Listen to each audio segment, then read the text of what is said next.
1 minute.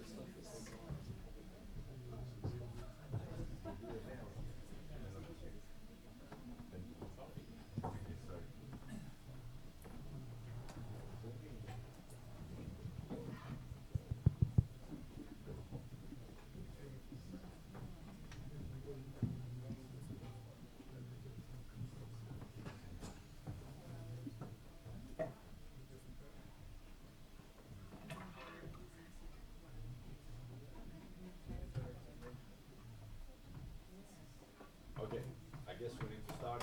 The Water Package 5 now, the beautiful team of the VUB and the ECU, the Dublin City University and the Prague University of Brussels.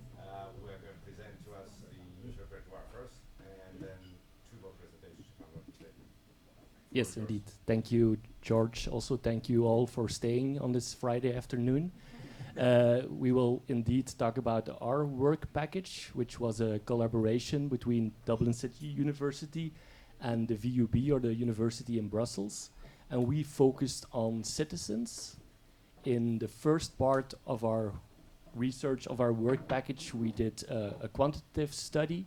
And in the second part, a qualitative study. Callum and I will focus on the quant analyses and findings, and Irene will focus on the qualitative analysis and findings. And we mainly focused on toxic news perceptions of citizens and how citizens cope with these perceptions of toxic news. And for the quantitative analysis, we will now delve into like news repertoire reconfiguration as a tactic to manage news intake in Europe over the period of the last decade, more or less, from 2017 till 2025. Just to provide some background or some context about this study. So the news or journalism is supposed to inform us, connect us, and help us make sense of the world. But for many people, it often feels overwhelming, upsetting, biased, or even manipulative. Examples are like clickbait headlines, the relentless negativity inherent to news, disinformation, propaganda, and information overload or perceived information overload. Our daily news intake can leave us feeling anxious, distrustful, or simply worn out. And then we see across like the hybrid media systems we all live in, more and more people are dialing down or tuning out of news altogether. News avoidance, distrust, disinterests are at all-time highs, especially in Western media markets. And we treat these attitudes, these negative attitudes towards news as responses to these toxic news perceptions, meaning experiencing the news as, or at least some parts of the news, as harmful for one's mental well-being. And we therefore, in the quantitative study, focused on user-level toxicity perceptions as a context in which users exercise selective agency. And in this case, how they adjust or reconfigure their news repertoires. What do we mean by news repertoires? It's the combination of devices, channels, sources that people use on a regular basis for news. And what do we mean about these reconfigurations? The most common are limiting or narrowing down your own news repertoire, so excluding some sources, devices, or channels from your repertoire, or on the other hand, broadening your news repertoire, and that would then mean adding devices, channels, sources to your news repertoire, or news diet, is it also sometimes called. With this context in mind, we had two research questions and some hypotheses have guided our quantitative study. For the research question one, how have users' news repertoires shifted over time and between media systems? I will give some more explanation about the time aspect and the media system aspect. And we had two hypothesis that user repertoires have become more limited since 2017, so over the past decade more or less. And hypothesis 2, users within a polarized pluralist news system will adopt more limited repertoires. So they will shift more to a more narrow, more limited news repertoire. For the media systems, we rely on the categorization of Humprecht and colleagues, who have like 3 models of media systems. And they, like the democratic corporatists, the hybrid and the polarized pluralist media system. And they scored media systems of like, I don't know exactly how many, but a lot of countries on 4 core dimensions, like the inclusiveness of the media market with factors such as reach, the journalistic professionalism, with like how autonomous can journalists do their job, what are their professional norms, political parallelism, links between media and political actors, and then also the 4th core dimension is the state support for media, with like one of the factors being like a strong public broadcaster. Examples from the first category are Austria, Denmark, the Netherlands. The hybrid is Belgium, Ireland, United Kingdom. And the 3rd category is Spain, Poland, Greece. And the democratic corporatists score high on inclusiveness, journalistic professionalism, and state support, and score low on political parallelism. The hybrid sits in between. They score medium on average on all those dimensions. And the polarized pluralist, 3rd category, scores low on inclusiveness, low on professionalism of journalists, high on political parallelism, and low on state support. Our second research question is about how have user attitudes towards the news influenced user news repertoires. We focus on the negative attitudes already previously explained, such as news avoidance, news distrust, news disinterest. And we also focus on fake news concerns and perceived fake news exposure. And the hypothesis, you can read them also, but the hypothesis 3 is negative attitudes towards the news have increased over the studied period of time. Hypothesis 4, users with more negative news perceptions will have more limited news repertoires. And hypothesis 5, users in the polarized pluralist media system will have more negative news attitudes also over the studied period. How did we investigate this? We relied on the digital news report dataset from 2017 up until 2025. Selected 24 countries who were showcased in the previous table.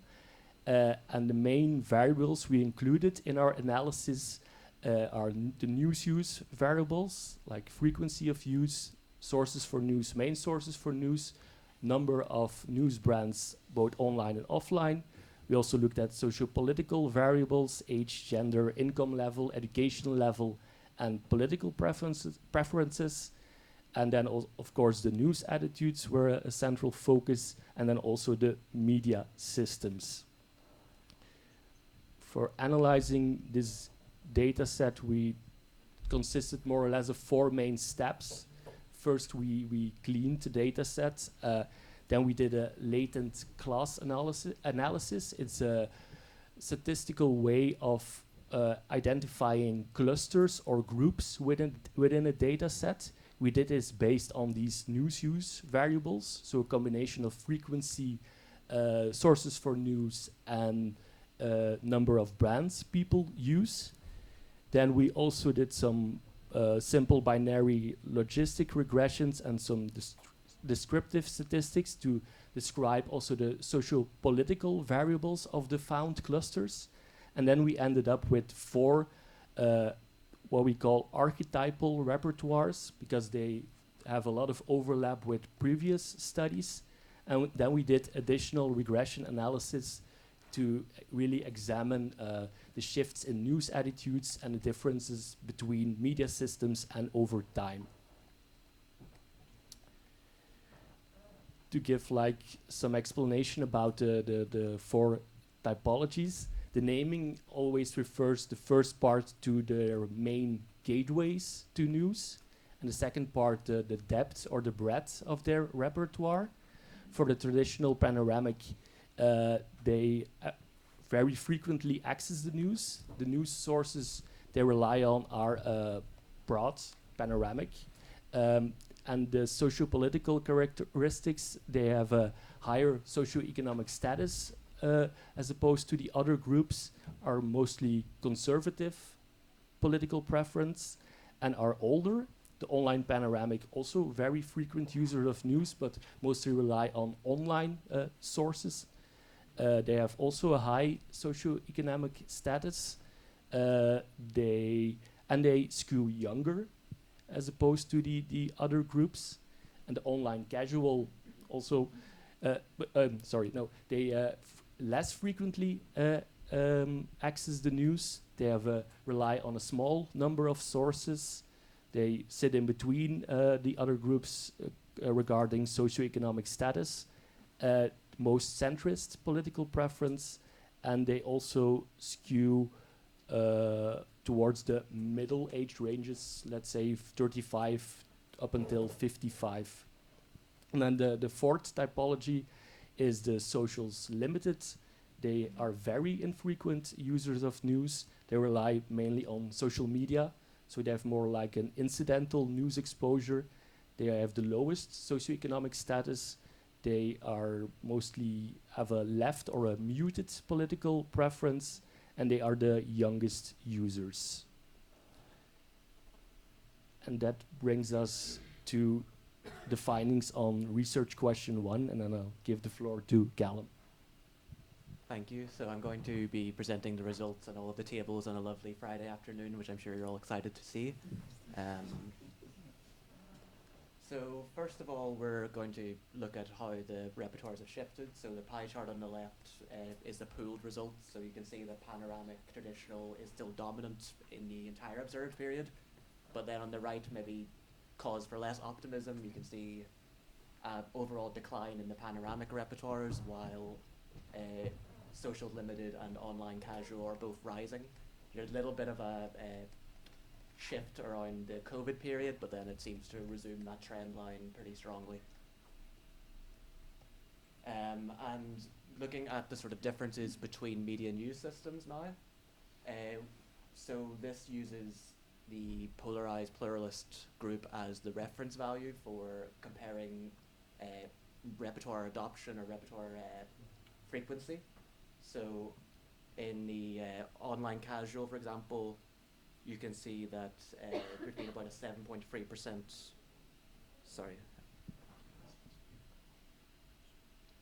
online casual, there's been a yearly decrease in odds of about 5.9% and 4.2% in democratic and hybrid systems. So this means that relatively these are increasing in the polarized pluralist system.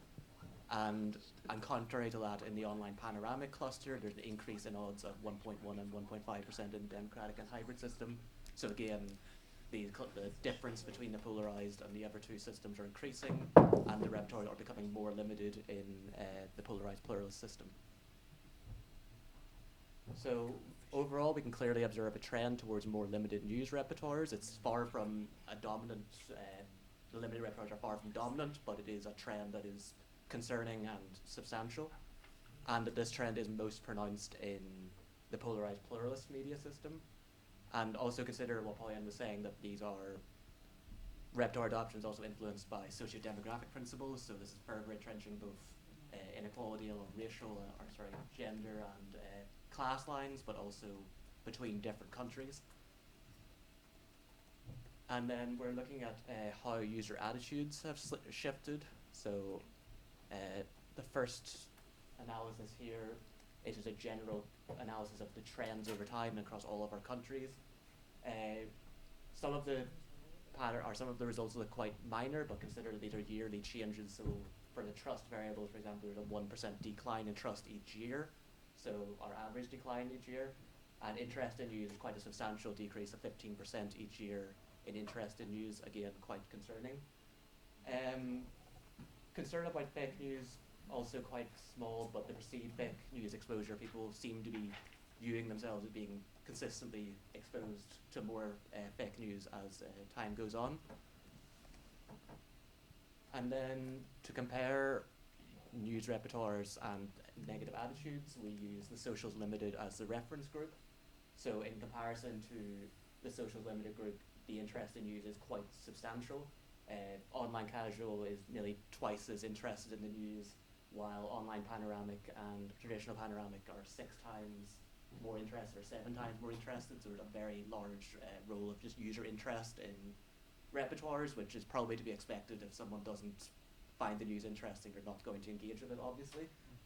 But maybe more concerning about sort of negative attitudes towards the media would be the trust variable. Again, we can see quite substantial effects, especially between the panoramic repertoires and the Socials Limited group. And the results around sort of concerns about fake news and perceived fake news exposure, we have to consider that this is perception, so the salience of these discourses in each country will influence how much people believe they're being exposed, and also media literacy. So if someone is aware of this as a dynamic and a problem, they're more likely to report perceived exposure, even if someone less aware is receiving maybe as much or more fake news. And then comparing the news systems on the attitudes variable, again, interest, there doesn't really seem to be a massive difference in news interest between the systems. People in polarized systems are just as likely to be, or close to as interested, to be as interested. News avoidance, again, this might be the salience of the issue. We see more news avoidance or more reported news avoidance in non-polarized systems. This could be, again, the salience of the discourse, people being aware of sort of self-care narratives about not engaging with the news as much, even if that doesn't necessarily translate into behavior. But again, the trust is possibly the strongest support for the argument that polarized pluralist systems have more negative news attitudes. There's a 38% increase in odds that someone in a democratic corporatist system trusts the news versus a polarized pluralist system. Again, these are attitudinal variables that are dependent on observation and how the person responds rather than actual behavior or engagement, but it does show an attitudinal shift and dependency on the news environment. So overall, we observe a clear shift in attitudes between 2017 towards more negative perspectives, including interest, trust, and exposure to fake news or concern about fake news. Users with more limited repertoire generally have more negative perceptions of the news. And again, considering the inequality aspect of the argument, that this is going to be disproportionately younger people and people who are on the lower socioeconomic class who feel this way, who have negative experiences or negative perspectives of the news. And users in more polarized and pluralist countries are also more likely to have these negative attitudes. As a result of the methods we use, we can't clearly tell if a more limited news repertoire is a response to a negative perception, or if someone who has a more limited repertoire as a result has more negative news attitudes. But we can triangulate that there is some kind of correlational relationship here, and it's worth investigating further.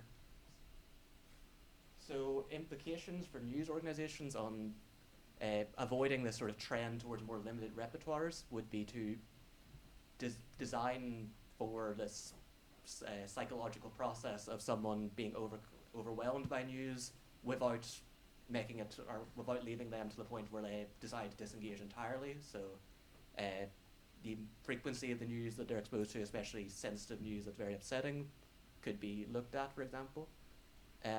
Rebuilding direct paths so that people are less exposed to news in an overwhelming way. So for example, social media feeds where you're seeing graphic images repeatedly. If you're in a newsroom accessing news directly, there's more of a way that newsrooms can actually influence or control how upsetting that experience might be. Counter negativity dominance, so try and make the news sometimes feel positive or indicate towards solutions rather than exclusively sort of, again, graphic or upsetting images or stories. And we've talked a lot about platforms and how many challenges come of it, but it could be that sort of the genie's out of the bottle there. You have to meet these people where they are, which is incidental exposure on social media or mainly social media exposure. So you have to design the content to appeal to them on that format. And some of the limitations, again, we mentioned the survey constraints and the variable constraints. These are attitudinal variables, and there's always problems with large surveys in terms of representativeness of reaching a broad audience. And Irene will cover the mixed methods and alternative approaches to talking to citizens. And in conclusion, limited repertoires and negative attitudes are mainstreaming, especially in more chaotic, polarized news environments. User attitudes matter. There's a clear, strong correlation between the variables that we saw and more limited news repertoires. And this is especially the case in more chaotic news environments. And we need to design for selective agency because audiences make decisions and tactics to deal with news, not just, we can't just keep on showing them news and they'll engage with it. It's about controlling that so it's not too psychologically overwhelming. And I'll hand over to Irene. Thank you, Callum. Thank you for being here with us.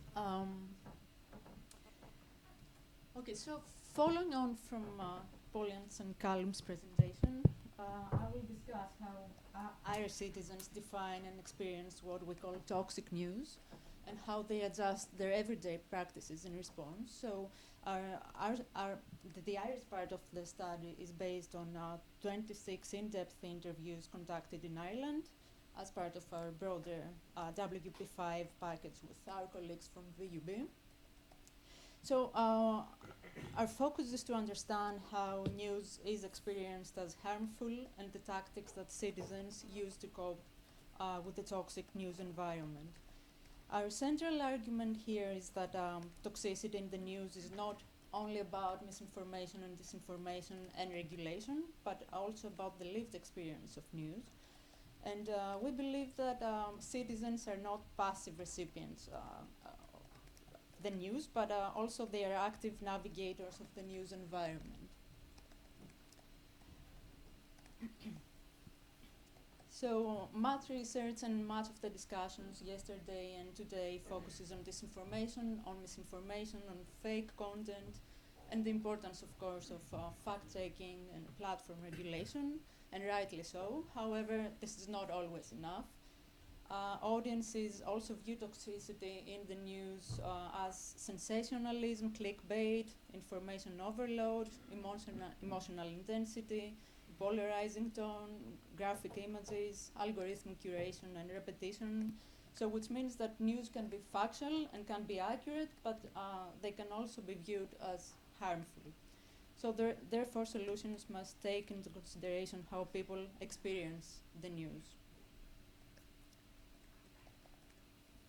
We built on previous research and used the term toxic news as an umbrella term to explore how the news environment is experienced as harmful, as intrusive, as divisive, overwhelming, and in general emotionally unhealthy.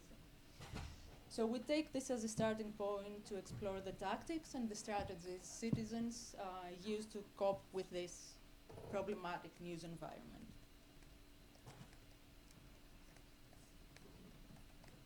So the Irish participants situated their experiences within a wider structural transformation of misinformation and disinformation, AI-generated content, anti-media rhetoric, hyperpolarization, but mostly they would talk about outside Ireland.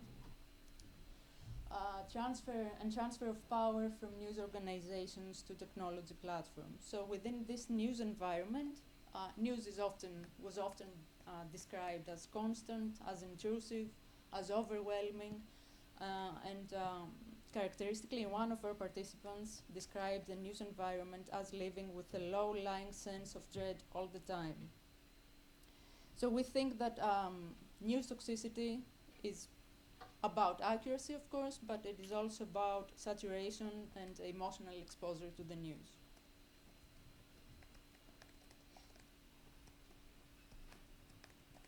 Okay, so before I move on to share our results in more detail with you, I will talk briefly about our methodology in this part of the study. The citizen interviews part of our project includes 52 interviews across Ireland and Belgium, with 26 participants in each country. I will be talking about the Irish results, the Irish data. So our sampling was structured by age and education level. So, um, uh, our sampling was structured by age and education level because socio-demographic factors remain strong predictors of news use and media literacy. We excluded heavy news avoiders, so people who do not meaningfully engage with the news or do not engage with the news at all. And we also excluded news professionals. So the aim was to focus on ordinary citizens who actively consume news, even incidentally, and therefore develop coping strategies. So what we asked them was about their daily news routines, their experiences with toxic news, how they respond to toxic news, their coping strategies and tactics, and who they hold responsible for toxic news.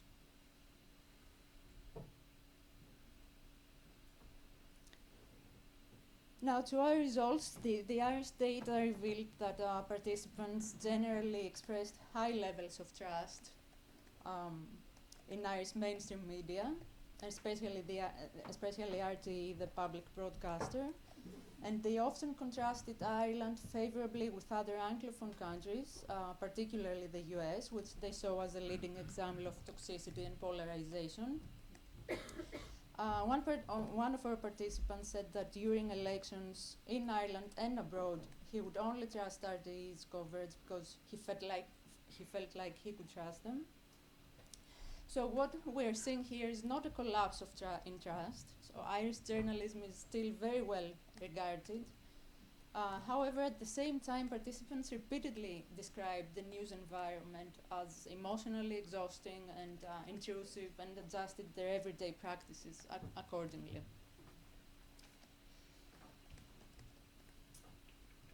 However, we saw that trust does not eliminate critique.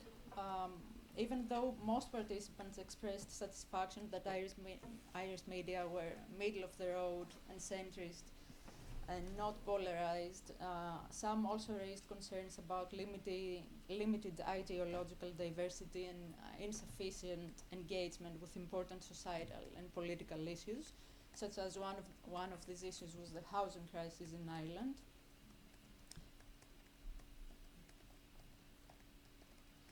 Some other participants felt that neutrality could appear detached in morally charged situations, or pointed to a lack of contextual depth in journalistic coverage, for example, in the Israeli-Palestinian conflict. Also, participants with lower socioeconomic status felt less represented by the news. So these results suggest that citizens evaluate journalism against democratic expectations, so context, representation, responsibility to provide factual information, factual news, and act as watchdogs, and deliberation. However, when these expectations feel unmet, frustration might follow.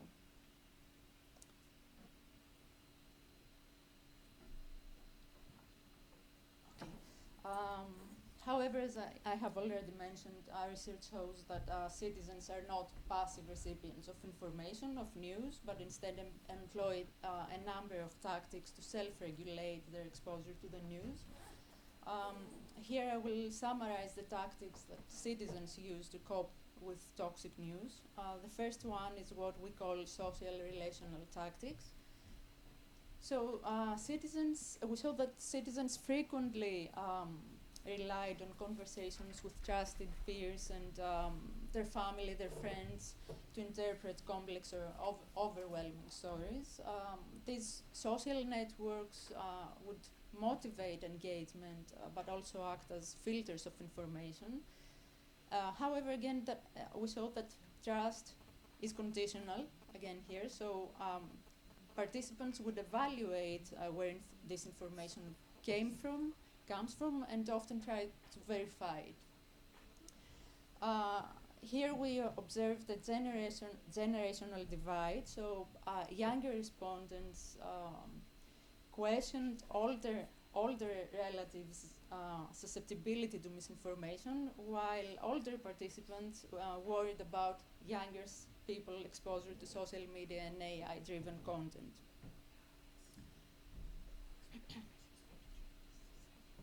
Now, the second coping tactic is temporal structuring. Here, temporal structuring involves managing when and how long news is consumed. So the interview showed that Irish participants were more likely to temporarily step away from the news during intense political or conflict coverage, but they would return to it later. Many limited themselves to headlines, to reading only the headlines, or restricted news to specific times of the day, for example, during work breaks. Platform and source choice also mattered here. So some preferred outlets that warned about graphic content, or they tried to reduce their reliance on social media. And these breaks are temporary and are strategic, though sometimes they were accompanied by guilt. So one of the participants said that I feel guilty because you have the luxury to remove yourself from it, but it's still happening in the world.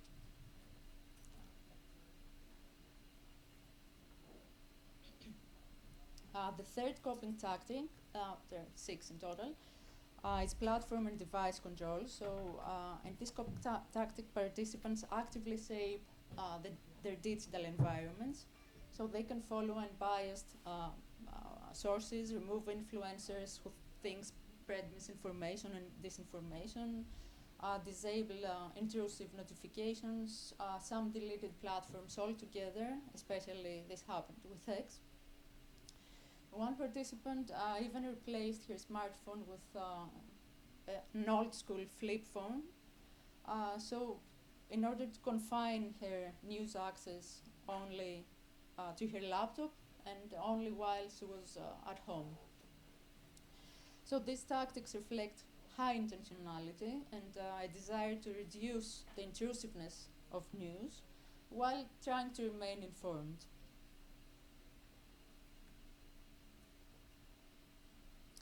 The fourth coping tactic is counterbalancing negative news. So in order to offset what it felt like negativity in the news, interviews showed that participants deliberately consumed lighter content or constructive content. Sports, entertainment, archaeology, culture were topics that were frequently mentioned as offering emotional relief. Some participants valued solutions-focused journalism, journalism that addressed, for example, climate or policy responses to the climate crisis.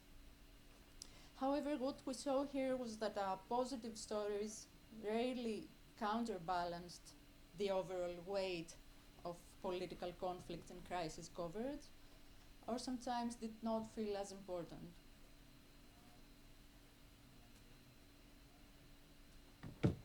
The fifth coping tactic is news avoidance. Even though it kind of overlaps with temporal structuring, news avoidance is different from temporary break, so it reflects some deeper frustration, helplessness, and feelings of emotional exhaustion. Again, wars such as in Gaza and Ukraine and US politics were frequently mentioned as triggers and unbearable topics to follow. Participants said that they try to distract themselves from the news by doing some physical activity, by going to run, or by performing simple tasks such as gardening, or by trying to stay away from the news for longer periods of time. However, what we saw was that news avoidance was framed as mostly as self-protection rather than indifference towards the news. Still, most participants believe that staying informed is important, and we saw that it created a tension between being informed, which they believed they think is a civic responsibility, and the mental health well-being.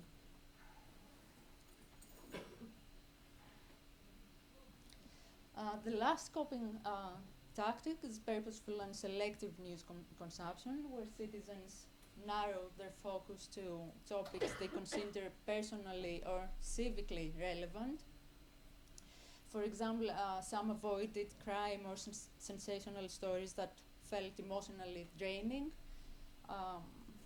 Again, trust here is key, so participants subscribe only to outlets they consider credible, or often they try to verify stories across multiple sources.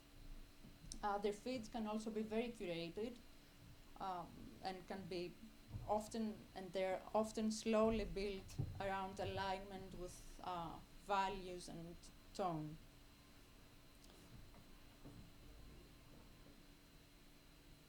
Now, to conclude, the interview showed that Irish citizens are not abandoning journalism. Ireland is not a chaotic news environment, as Callum said, so they still trust journalism.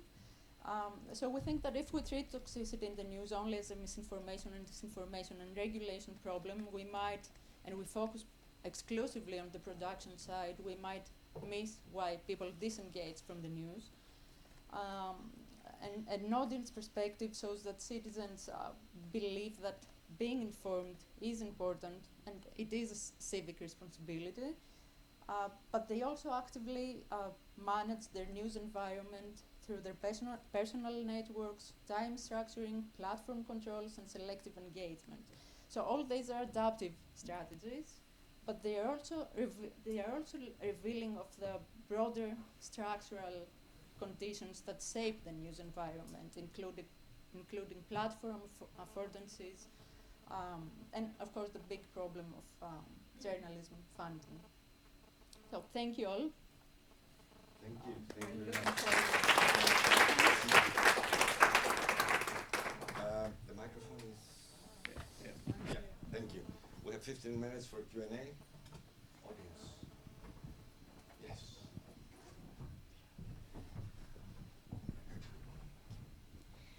Hi, thank you for this presentation.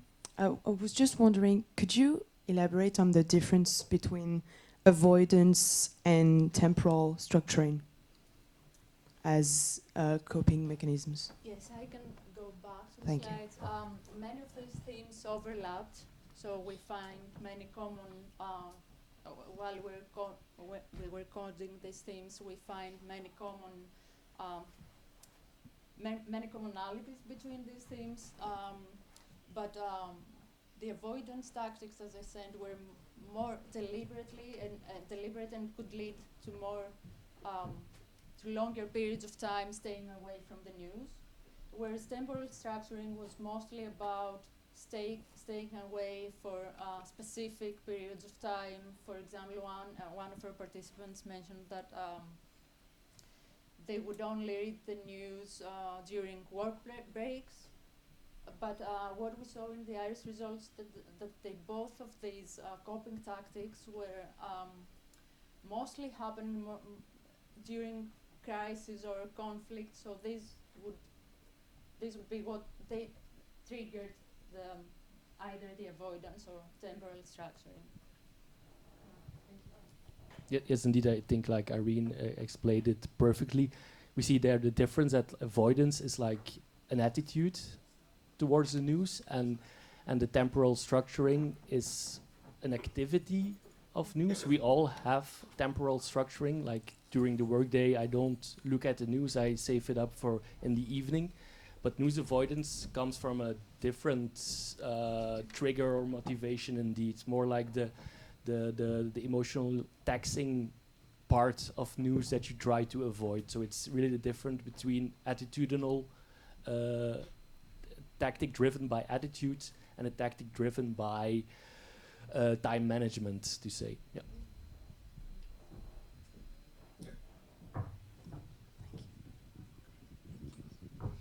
Could you please, coming back on the difference between it was disengagement and rejection?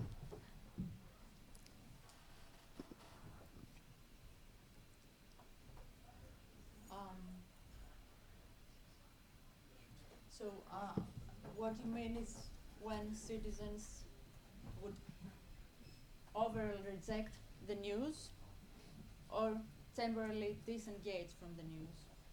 So, as I mentioned, we did not interview heavy news avoiders.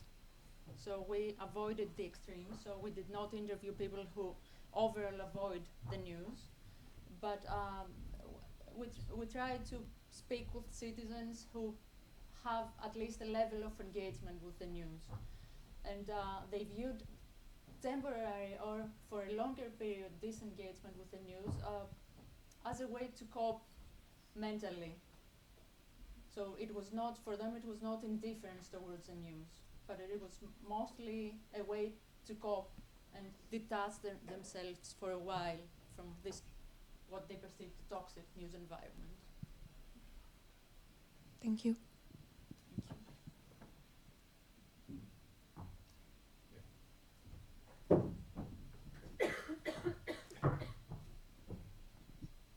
Hello, in the last presentation, I have seen a slide where you had cross-check information and select a couple of trusted sources. I think it was in the previous or maybe the big. I think it might have been two of them. Yeah, cross-check yes, information. Trust depends on the. Not this one, no. Not this one either. And if, no.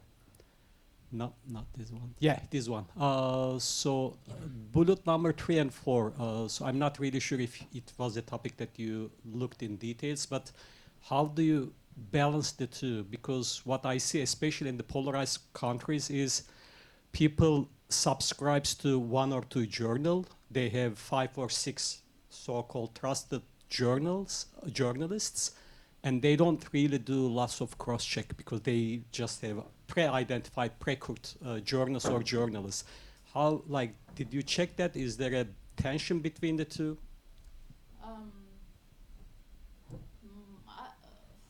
As far as I can remember, most of them would subscribe to only few news outlets. Only few of them would actually pay for the news, to be honest. And however, most of them preferred free news, right? But they mentioned that they tried to cross-check information between trusted sources. So it can be whatever source they trust. They try to verify something that doesn't ring, something doesn't ring true. They try to verify it through these trusted sources. Yeah, and I think like we saw similar things in Belgium, but Belgium and Ireland are part of like the hybrid media system. So doing this study in a more polarized pluralist could have different results. What we do have as an additional factor, we also, like Irene explained, just questioned the participants on their overall news and media use. And there you see differences between people who have like a panoramic news repertoire.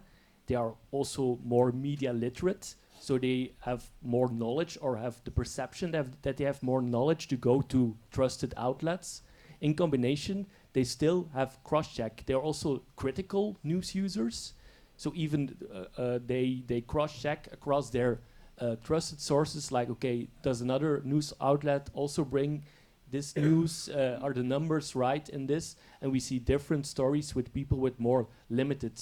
They have the perception that they subscribe, if they subscribe, but that they use trusted outlets, but they will rarely cross-check. So among those participants, this aspect was quite limited. Any other questions? Comments? Oh, thank you very much, then. Thank you. Thank you.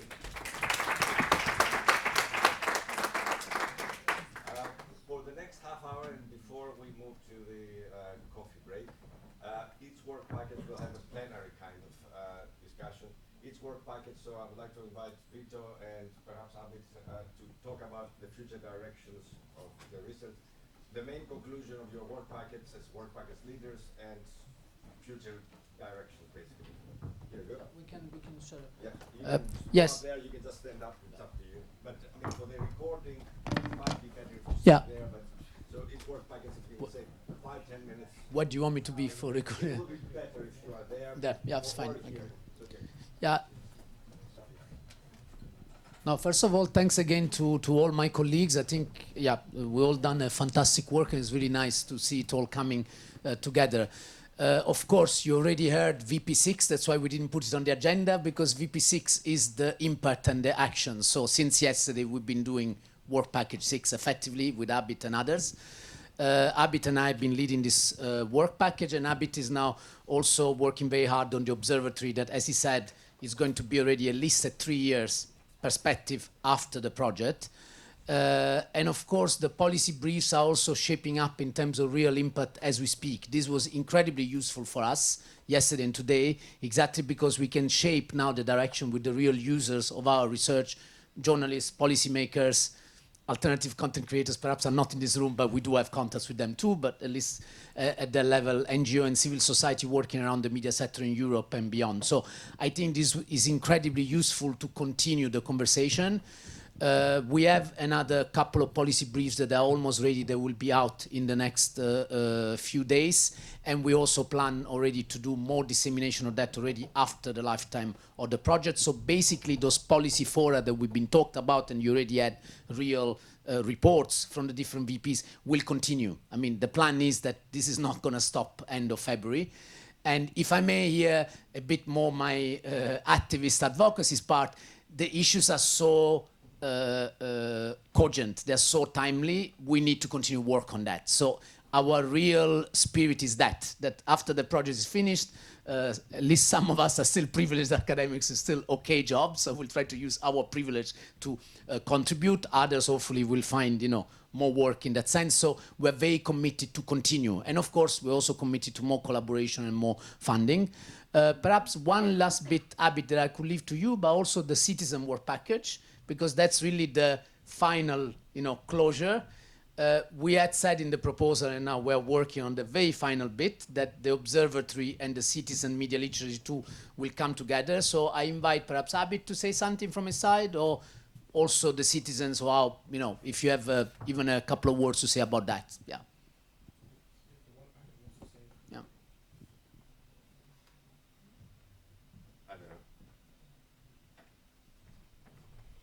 Well, the citizens work package will say something later. And if any of someone Yeah, I from was the talking audience about wants the to give media ideas literacy about tool future particularly, research, rather so- than the whole Yeah, well, presentation. the media literacy tool will be done by the work package, and then it will be taken over, kind of, or brought to the observatory. So we use also the articles and all the rest of materials there in collaboration with the media literacy tool for interventions. So but that's pretty much. I might just add to that. Yes. Yeah, please, if there's more that you want to add to that.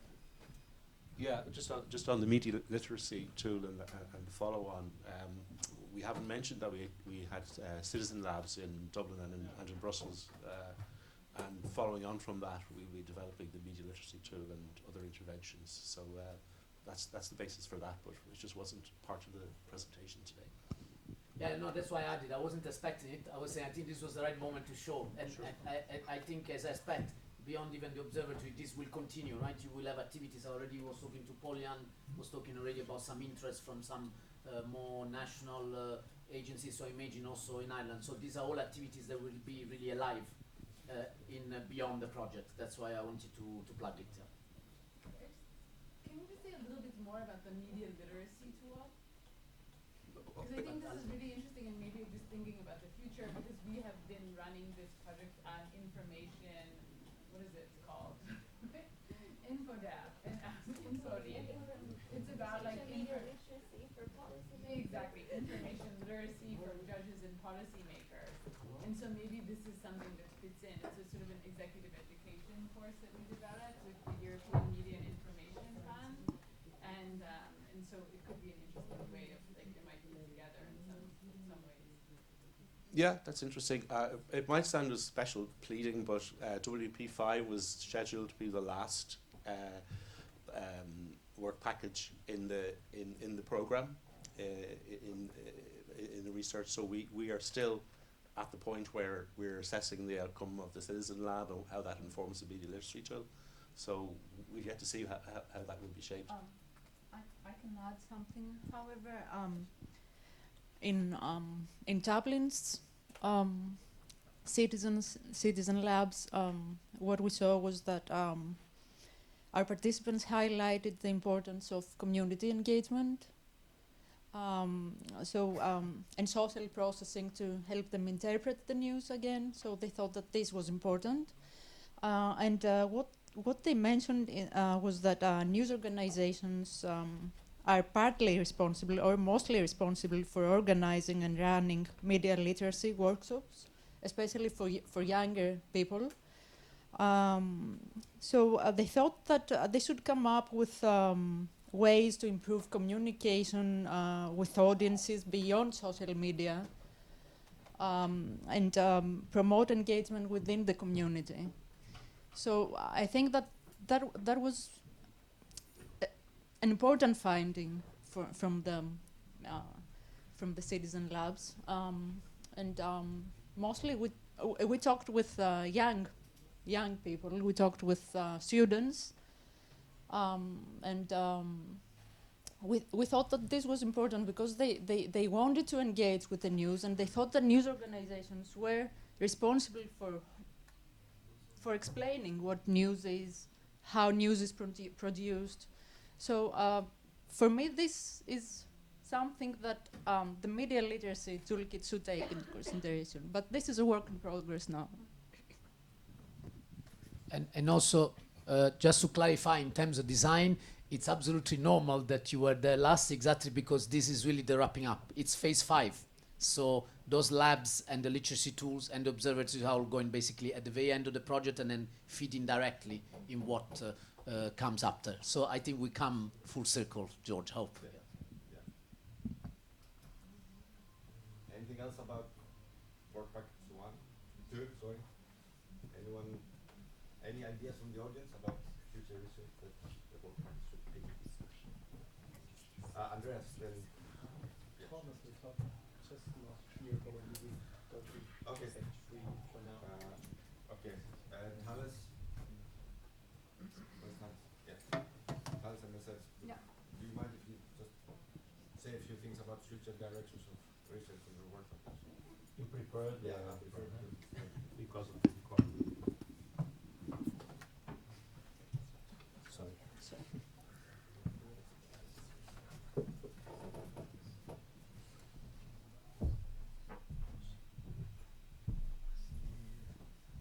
I mean,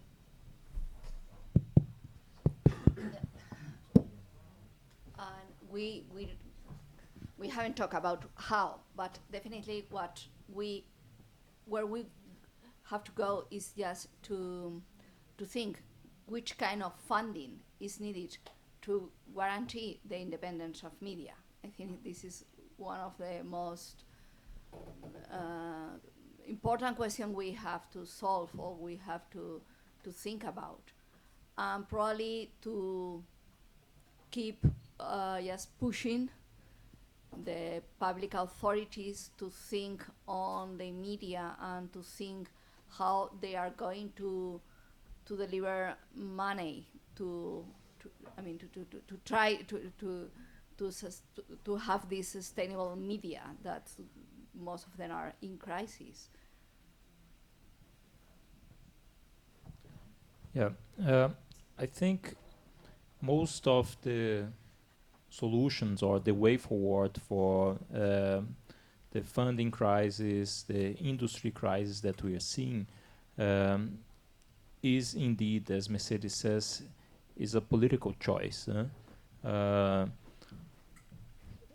We don't have any new innovation, something groundbreaking that the news industry has to come up with. so that we have news that are relevant for society. Actually, we know that the industry has been mostly disrupted by the business model of platforms. This business model of platforms can be regulated. There has been strong lobbying, for example, to avoid that all of these very good regulations of the EU touch on the cornerstone of the platform's business model, which is advertising, for example. This could be a relief. This could help at least this commercial part of the news industry to survive. But we also see that historically, the levels of public funding for media currently are on their lowest standards. So proportionally to the GDP, proportionally to the expenses, and this is due to a political choice for austerity. We have to say it out loud. I mean, for how long we will run in circles here and pretend that there is nothing happening? I mean, we are 30 years long saying that we don't need to spend anything, we don't need to invest in anything. It's the result we get. We have then public service broadcasters with budget that per capita is much lower than 30 years ago in percentage of GDP. We have media now, a much broader area that has been occupied by many other stakeholders, and public service broadcasters are simply not in their condition to go and occupy that space. So we see some of them trying to innovate, to create some online presence, to create things like platforms, social media. Some are even prevented from doing this because of regulation and because of pressure from the market and market players. What are we expecting to have out of this? We will have an ever larger section of news production that is occupied by actors that are completely refrain from committing to journalistic standards. This is what we get. So I don't think that in our results we got anything that it was, whoa, this is groundbreaking, this is completely new, and that this has brought us to a completely new solutions, possibilities.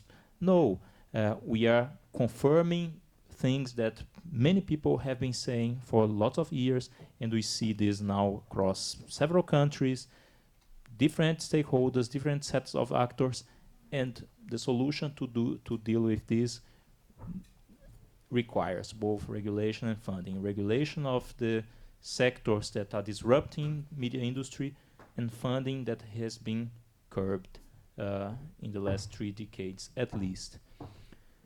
In terms of research, I think that we need to have more case studies into success cases, such as the one that the colleague mentioned earlier of this Finnish local regional media outlet, I think.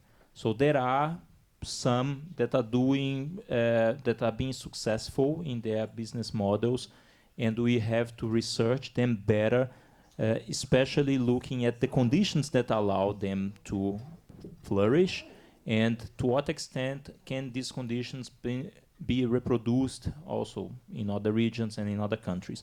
We cannot forget, for example, that some things that are quite successful in Finland may be successful there because the income level in Finland is much higher than in Italy, for example, in southern Italy. So will we have the same conditions to operate such a regional newspaper in South Italy? This is something that requires further research, more qualitative, fewer cases, but that allow us to see these conditions. Yes, Vito?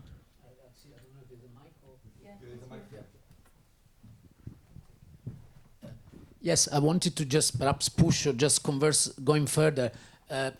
I think, thinking about what you were saying about the innovations or not, I think there is a very important incremental innovation here, and of course on funding, but also others. We're getting a much more micro view of things that are kind of known broadly, but we have captured with our data things like the move to Substack, for instance, and who knows what's the next move. Again, it's incremental innovation. It's not, but incremental innovation in academia is very important, and it's very important for practice. We're following and updating in-depth study, and I think was interesting what came from your media manager studies as well, is already how the different way of studying that. While when we started, the more classic business model studies, you can correct me as the experts, tend to be a bit removed from the practice of journalists, right? Because journalists work in bigger organization. We've seen very different with alternative content creators, where then, we would talk about sampling with Mercedes. Well, we have an alt content creator, but it's also the manager, it's also the producer, it's also the writer. That's an interesting dynamic. I think that's still largely understudied, and those bits coming together, I think that's worth doing more work at the micro level, and also seeing at the micro level how journalists are changing in their roles because of these more structural changes. And even I think that is a success of the project. Well, no, it's not a project. It's just a success from the crisis that journalists talk about business model, and they are aware of what is going on their own companies. And I think that's really a good thing, because otherwise there was this tension between the management and the journalistic creative work.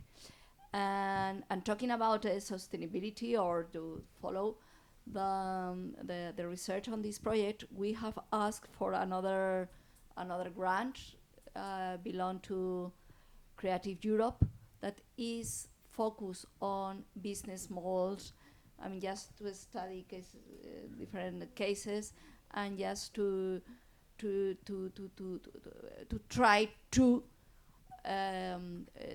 suggest a business model that works, and that it could work for sustainable media. So let's see if we get the grant, but it could be the next step. Anyone else? Thank you very much. Work bucket, Andrea, Thomas? Yeah. Next.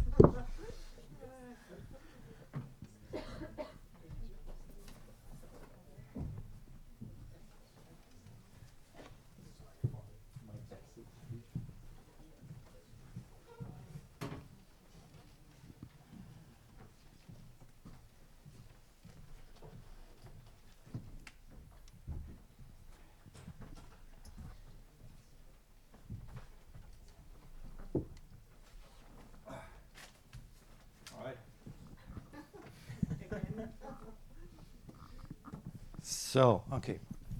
I'm trying not to be too repetitive, because we've been talking about our findings yesterday and today. Maybe a little bit of reflection. I have to say, I admit I'm partly guilty of that.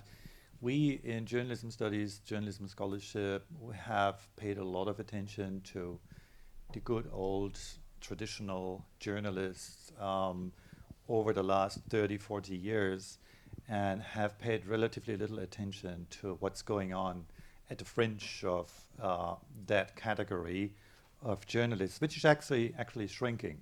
It's shrinking a lot. We have done studies in Germany, for instance, tracing the size of the population of professional journalists over decades. And since the early 90s, the profession has shrunk from 60 to 40,000. That's a significant proportion that we lost. One could say, well, it could be in some countries, it's definitely more. So Germany is relatively well off. It's a rich country.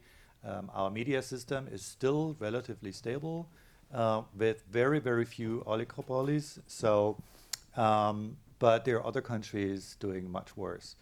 And in this situation, I think it's extremely useful to look at what's going on at the fringe of journalism, because that's the place where the innovation is taking place, for not for most of the time, but for a significant amount of the new journalisms that you can see. And this is why I like this term of pioneer journalism that my German colleagues invented to label journalism that's taking place at the fringe of journalism, where people can experiment with new things. And if these things are successful, they might be implemented in mainstream core journalism.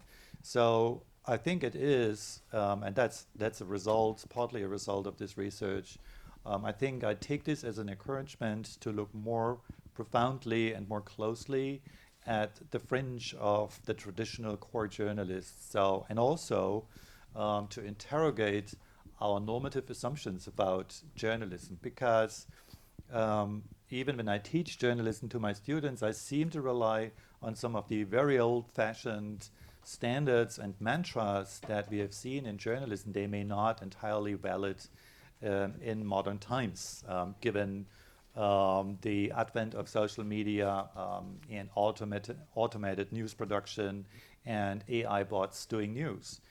And also facing a world where people in many places in the world have eroding trust in the news. So this is, I think, this fringe area is interesting because many of the things that we see there may or may not be implemented in traditional core journalism, but that's an area of experimentation, and for a researcher, that's just wonderful to study. At the same time, and that was the second part of our research, this time not so much talking about the periphery, but about the traditional core of journalism. We noticed, and that's also an outcome from many other studies that we have seen in the past, if you talk to journalists, they have all kinds of honorable ideas and ambitions about journalism. But when it comes to practice, they oftentimes realize that it's difficult to enact those norms. And especially in the second part of the study that Andreas presented earlier today, we noticed that this area of enacting ambitions when they meet everyday practice is an interesting indication as to how the political world is imposing increasing pressure on journalism. So this is like a barometer where you can see journalism practice is kind of changing, adjusting to growing political pressure, even in countries which, and I just mentioned Germany, which is doing so well, but even in Germany, we can sense that influence in some way. And looking into the conundrum of having very high ambitions, but then meeting the constraints of everyday news practice, that territory is a very interesting ground for research. And both of these areas, I think, should get more attention from researchers and probably also from the industry. Do you want to add something, Andreas? Just one small aspect to the first point Thomas just mentioned. I think we need to overcome this kind of dichotomy between these kind of two actor groups, because we're talking a lot about these, however you may call them. We call them alternative actors, we more call them peripheral actors. Some others call them even interlopers, outsiders, in-betweeners, whatever. But we often think in like two categories. We have this like traditional professional journalists, and then there are the others. But I think in face of our data, and also the data of others, obviously, this binary distinction just does not hold true. If you remember this graph with the powerful dot, with the colorful dots, we see that a lot of like alternative actors or peripheral actors, how we call them, are actually at the very core of how we traditionally define journalism. And a lot of traditional journalists are kind of outside of that. So actually, it doesn't make sense to draw a specific border. It's rather multiple continua where we see kind of moving boundaries between the two and not just one. And I think as we speak about these actors, we kind of contribute to this discourse. And I think we should get rid of this binary thinking to a large extent. Especially as we also see that some peripheral actors even engage something which we could call repair work. They want to do better than traditional journalism does to some extent, and that's also something we might not oversee when we engage with these groups. Thank you. Any questions? Yeah, I think on this last thing, and perhaps it's a question to you, but also to some of the journalists and trade union, because we have had a really vibrant debate with the EFJ as partners on this. What do journalists think in this room also about going? I completely agree on the academic analysis, just to clarify. I think our data from multiple parts of these data sets are showing that. What is the implication for journalists, and how do you feel about that, and what do you think is the practical, I don't want to say political, it's too big, but semi-political implication? Renata, maybe can. Do we have members at national level? Tove, great, thanks. Yeah, okay, so my name is Tove Karlin. I'm from the Swedish Union of Journalists. And was it any specific topic or just in general, like what we think of the... Perhaps I'll clarify. Sorry, I've been too academic. Apologies for that. I'll be too diplomatic. I think Renata knows what I'm talking about. We've been kind of having a dialectic over if we start saying that journalists are not quite journalists, and then these alt content creators or peripheral journalists, as they call them, are journalists. What's the implication for what you might see as core journalism? Do you see that as a threat or as an opportunity, or is there an issue there of categories even when you have to lobby for your interests? I see. Well, I think the question might be as old as the occupation, because we've had this, it's been an ongoing discussion in our union, who is a journalist? And it's the discussion is evolving over time. So, but of course, this is like a reality that we have to face. And I think that maybe 10 years ago, we had a big debate about opening up the union when the bloggers came along, because we had to fight for their press freedom. But then was the can they join the union? So we've been through this before, and I think we will maybe have to handle it again. So it's a complicated discussion, and it varies from country to country, I think, as well. What was the impact if you let the bloggers in? What did it actually do? I think it's in our union, at least, it's a matter of whether or not they can follow our rules of professional conduct, because that's what makes us give them the press card. If they sign off that they will follow our rules, they will get a press card, and that's the bottom line for us. But then we have journalists that work partly as journalists and partly with other communication stuff. So I don't know if that was answered to your question. If I might add, I mean that's what this, and I'm happy that Andreas brought this point up. What it tells us is that it doesn't make much sense to generally say an influencer or influencers are no journalists or they are journalists. So that categorization does not work. So the question is, to what extent do influencers or other groups that we studied adhere to the institutional framework of journalism, to the ethical code? That makes them journalists. But that complicates drawing boundaries even further, because we know that there are many classic journalists out there who would not adhere to the code of ethics. And so I think our research has actually, I would say in a cynical sense, contributed to making the whole picture even more complicated, and your task to identify who belongs to journalism in a union more difficult than ever before.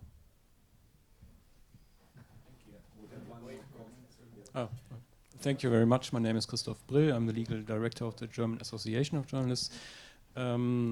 We are, my members are talking about this issue, but were talking about it in the last years also in the terms of blogger or online journalists. And in my view, I think the starting point of thinking about it is the German Constitution. It's a very because imagine if we I see, well, in fact it's I see rather a risk in it, because imagine we are perhaps we have corporate journalists and not only or imagine if we have only corporate journalists. That would mean that I have no arguments on the constitutional side if the protection for journalists is lowered in some laws, for example, and and this would be a very big problem. I think there won't be an argument if I want to criticize a law that is lowering the journalists' protection, for example, because I cannot argue from a constitutional point of view against it, and this is why I will always start from a constitutional point. And then I think, okay, what is very important for the democratic principle, and then this will lead to the journalistic ethics, and then I will think about, okay, what are they doing? Are they complying with it or not? And yes, so that's my contribution.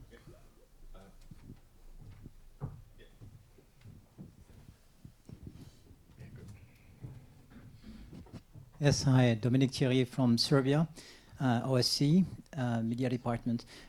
Just on that point, I think it's, Thomas, you mentioned a crucial thing about ethics, and I think that's what defined the act of journalism, is actually doing it according to self-regulatory framework, code of ethics, whatever it is in the country in which you exercise the activity, and that does not require neither a diploma nor recognition by a trade union, apologies, nor holding a press card or anything, but that makes the difference between a propagandist and a journalist, even if it is a journalist with opinions, which is perfectly fine. So I think the legal implications beside the right of freedom and the right of access, I think, is also facing potentially court trials for the act of journalism, in case of libel, or in case of defamation, or in case of protection of journalism sources, or in case of mass surveillance, as we can see it's happening more and more. And I think it is crucial that the act of journalism itself, rather than the person exerting journalism, is protected. And the definition of that, we compare to propaganda, compare to whatever, is having a code of ethics and claiming openly that you are adhering to it. If you're not, then you're putting yourself outside the realm of journalism. And I do think that what we see now is more and more a public sphere of information rather than a journalistic one. And that's probably the challenge that we're going to face, especially for defending the social rights of journalists, etc., what the unions are doing very well.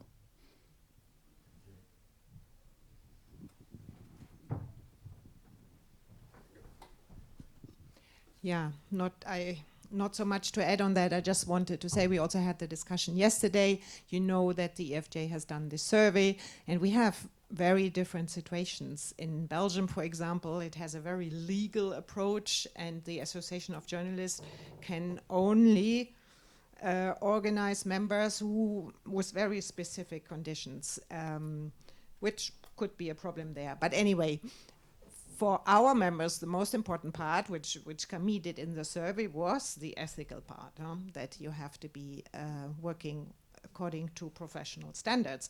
Remember, protection of sources is one of the most important rights of journalists, and I think the Council of Europe puts it very rightly. The definition is rather broad. You have to deal with information in an ethical way, and I think that's it, and that also enlarges the concept.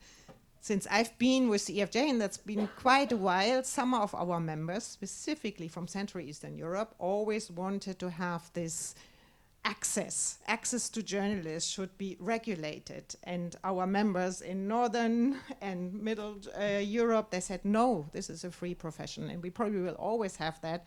And some of those, even now, want to have it more, but I don't think that would help us in any way. So we have to deal with what we have, and binary or not binary, I think there are always different extremes, but we have to try to include those, and I think the discussion yesterday was very good, also with a colleague from UNESCO.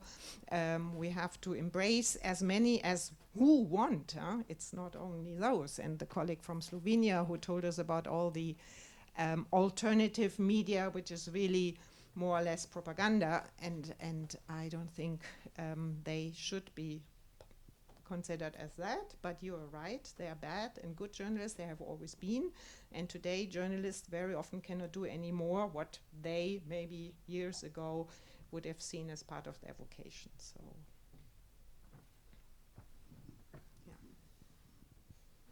Well, thank you very much. Let me ask the next work package. So Alice and Nicole, just like to say. Alice has been put on the spot.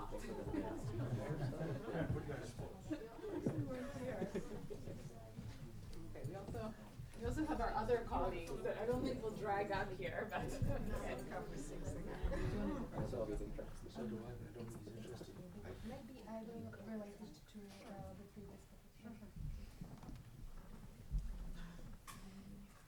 Regarding what we did for our work package 4, it was a lot about the legal issues, and I am sure that Nicole is going to proceed further. What we are now doing and what's my further work for the future is actually quite a big fight with the Czech politicians, how to define the public media in the Czech Republic.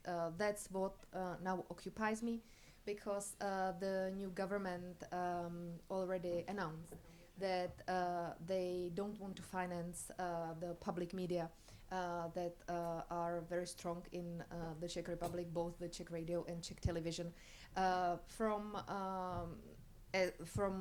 the kind of system as they are financed now, because we are all paying fees, all of us who are having any kind of machines that can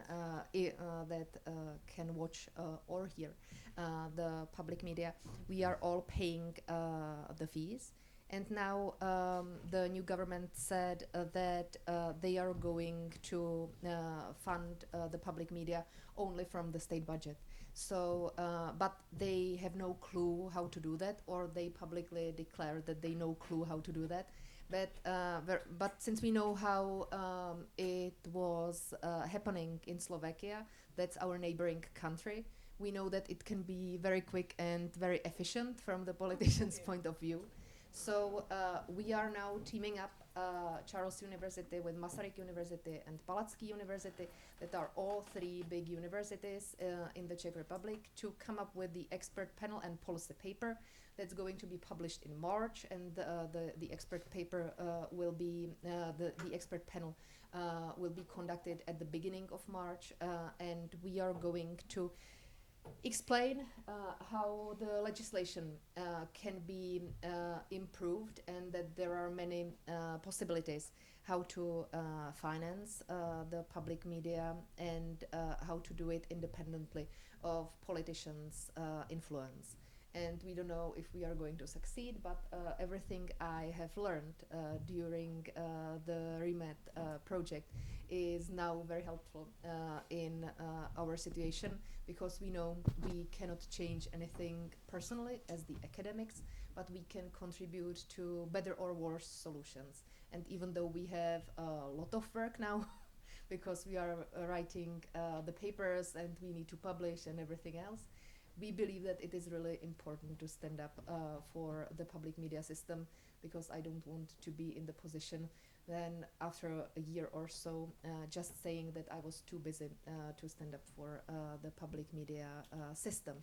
On the other hand, there are many, of course, influences from the journalists, from public media who want to shape it somehow according to their opinion. That is also something that cannot be done properly, because it is something that really the politicians need to decide.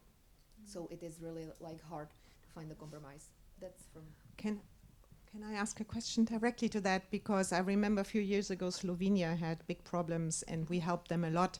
And I discussed it today again with the colleague from Slovenia. What helped them was a huge civil society campaign, a lot of activism, and in the end they won. And this has been a few years ago. I remember there was a referendum in Switzerland, and last time they won with a big majority. This time they may not. So things have also changed. But I don't know, and this is sometimes the problem, if public service media has not had a high standing or lots of trust, it's more difficult to get civil society involved. But is there a way also, and this is the old question of the Eiffel Tower, for academia to reach out to civil society groups to be stronger? We actually want to. We also invited the NGOs into the process by participating at the panel, discussing the issues with them, because we know that it is something that's important. But we want to first have all the arguments on the table for the policy paper, and then simply offer solutions to the civil society to take it if they want to, and to go with that, because we know that they will take it if they have some kind of good solutions for the possible implementation. But we know that we cannot be activistic as the academics, because it would be something that would be taken against us very quickly, and we would be compromised in the public sphere. Yeah.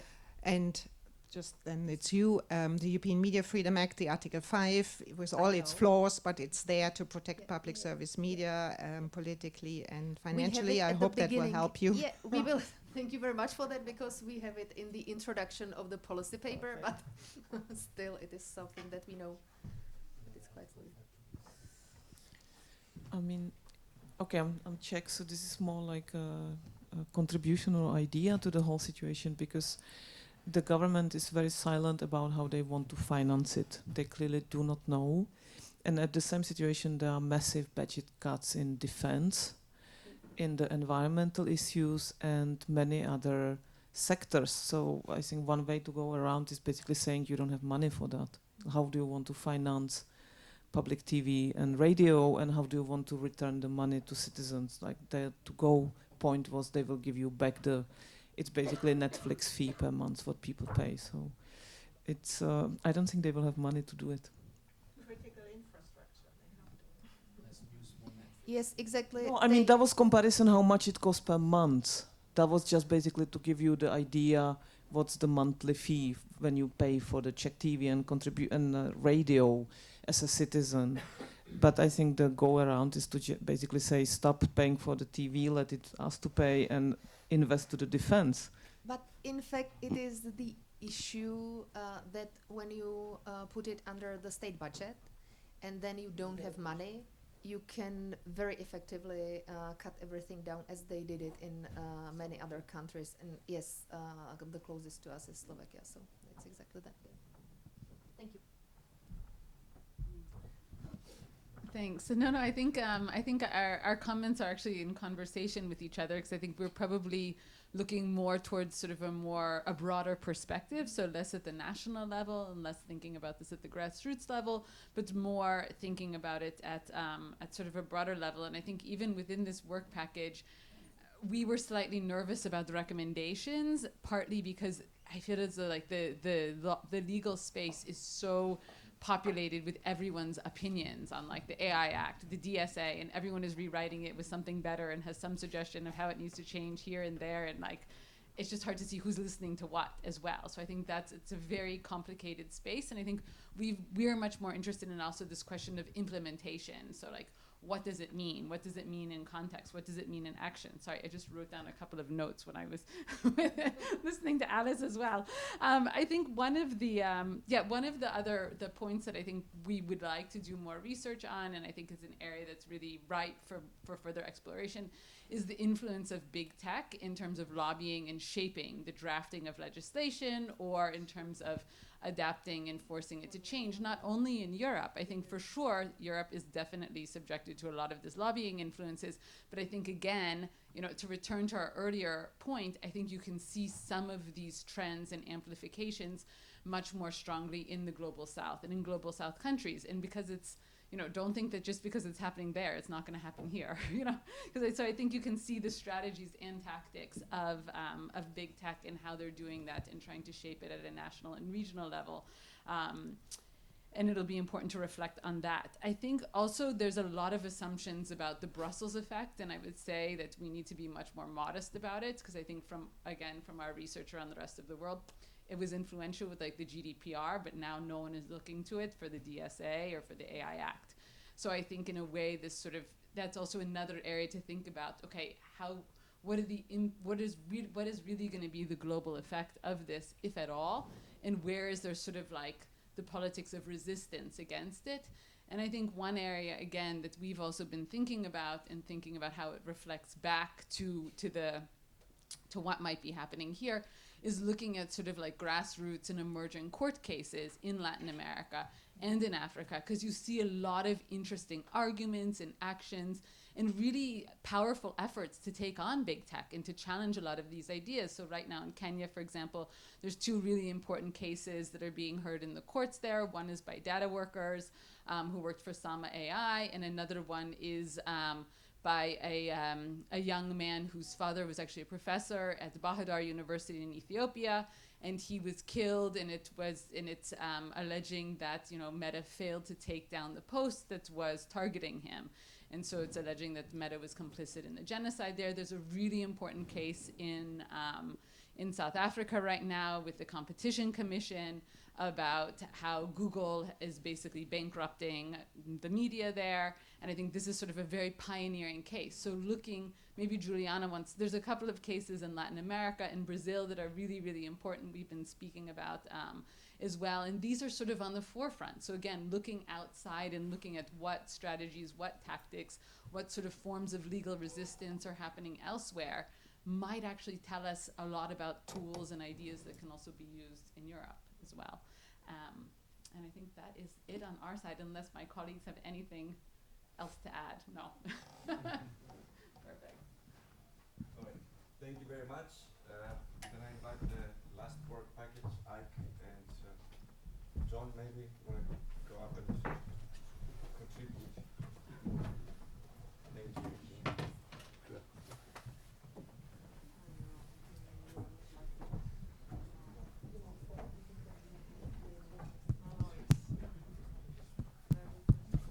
Yes, hello everyone. My name is Ike Picone and I'm also in the Work Package 5 team.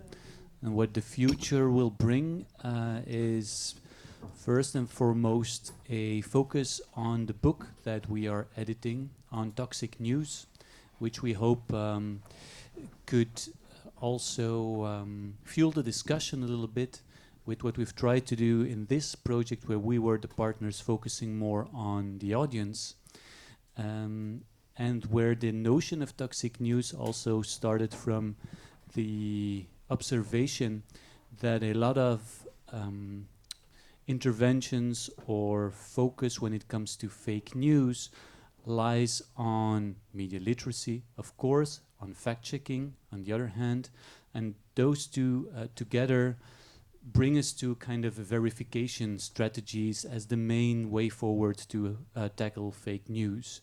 So there is news that is wrong, and to amend that, we need more news that is true. The only thing is that this is a quite narrow vision on what news use is. News use is an experience that is not only a matter of giving information or taking information, it's also much more emotional, as recent studies have been accentuating. It's also something that happens in between things. It's what you do in between actually your life. Sometimes you check some news and etc. Which also reflected in the idea that when people are online and they don't feel good, they don't feel safe, or they don't feel unsettled, or they feel anxious, all this doesn't simply have to do with fake news. It has to do with what we tried to call toxic news, with the fact that there are more things going wrong online for the news user than simply the fact that news might be wrong. It might be too much news, it might be too negative, etc. So we tried to focus on that, and we hope with the book Toxic News that this would be an interesting outcome of the project on the academic level. On a more practical level, that means indeed we talked a bit about those interventions, that policy toolkit, and I think the idea there is a bit similar. So if not only the veracity of news is an issue, then probably not only verification strategies is the solution. So what could be then a broader solution for media literacy? And there we think that our main scope is interventions in media literacy might be grafted a bit more on the coping tactics that people already have developed in their daily lives. So instead of just, again, saying them what you should do is to verify, which we know is effortful, it's difficult to implement in your daily lives. We could also reverse the question, which we did in the research, but what are you actually doing to cope with that? And with their answers, we might start to think as media educators or media literacy experts on, okay, I hear you. Maybe we can find something that isn't too effortful and that would still get you there to a certain extent. And this could be quite easy strategies or self-evident, but still could work. For example, simply advising someone to, if they do use social media quite much for news and they don't really go to certain directly to certain news sites, and we know from some of the coping tactics that they revert to friends, families, parasocial relations with influencers, etc. You could also maybe point them towards certain initiatives of news media, such as in Flanders you have the public broadcaster who has an Instagram channel which is a bit influency in vibe, to say, look, if you are then there and you don't want to go to the news site, know that you could include those into your scrolling repertoire, people that you follow. And so that's also where the notion of repertoire is interesting, because you could start saying to people, well, just add this or that to your repertoire, or put that a bit away from your repertoire, which is a different story than check, double check, go in and do all the verification strategies. And I think these are the two elements we would like to further research in the future. Yeah, so just a couple of highlights from me, from my involvement in this, and I have to disclose that I'm a former journalist, and so we were saying earlier on, once a hack, always a hack. But so I'm in the strange position now of looking at things from the audience side, and it's been quite an eye-opener for me to be doing that, because most of my time has been spent researching professional journalism, values, etc., and technology. So, but I think that actually goes to this idea of a false binary, which we had earlier on between journalists and alternative journalists. I think there is a sort of a false binary in journalism studies between production and audience, and I think this brings it together to a certain extent. And we're looking at the audience as active agents, not as a sort of a passive mass, just receiving media in a very top-down way. So that's very useful and constructive, I think. And I think that the lessons from that should be learned not just by policymakers, etc., but by media itself.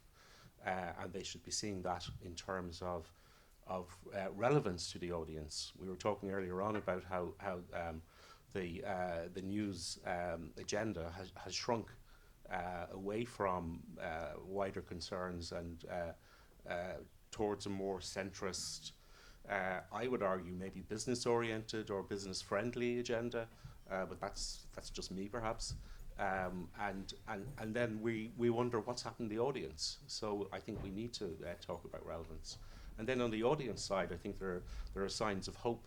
You know, we've been sitting in this room in Brussels for the last 2 days, and we hear a lot of despair and talk about doom scrolling and budget cuts, etc., etc. But one thing that stood out for me from the interviews was the citizens' sense of civic responsibility, that they want to be part of this, and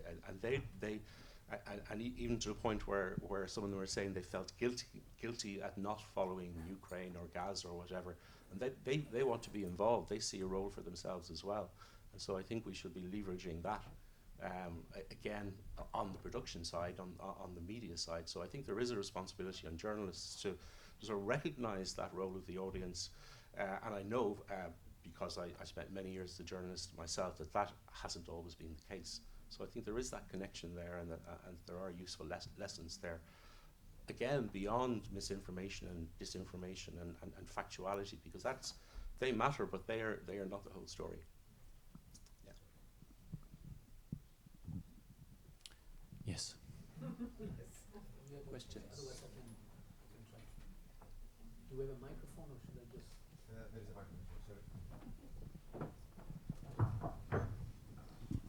Yeah, I think I was very interested in the point you were making about the move from verification to a much more, well, I don't know how you, I will read your book when it comes out, I'll read more, but some kind of psychosocial perspective. I mean, you're not psychologizing, of course, you're not psychologists, but the point is to bring, I think Irene mentioned, I don't know if you mentioned health or well-being, going in that direction.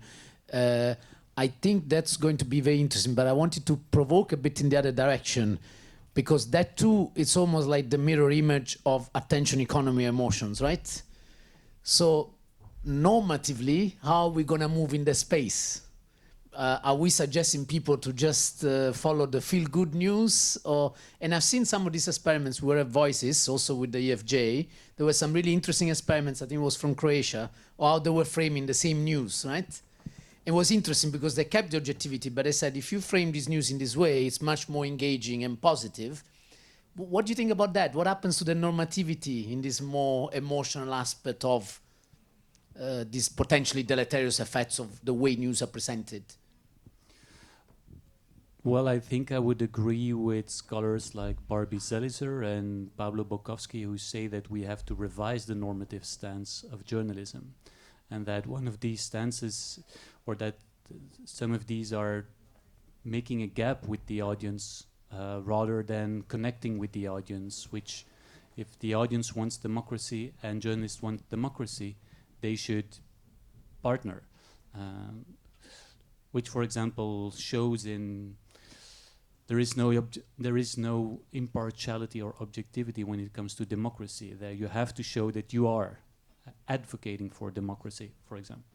And I think that, but this, I do take your point. It's a well-known tension that if you go too far in that, then what becomes the difference? What is the difference between a journalist and an advocate or an influencer? So I think there is a fine line we need to look at that, but that it starts with dare also to maybe also operate in boundaries, in spaces where the boundaries are a bit more blurred. I think we could still allow for some of these other frames, or for some or formats that are a bit different. And I'll just make it concrete with one element. So if you are a journalist and you're well regarded, and they gave you a grant of whatever, 10K, to make an investigative story about olive oil and how it's a mafia business, basically. And you want to, you worked on that for 6 weeks or even longer. What you want as a journalist is a centerfold in the magazine and a series for 3 to 5 days across your newspaper, and even an infographic.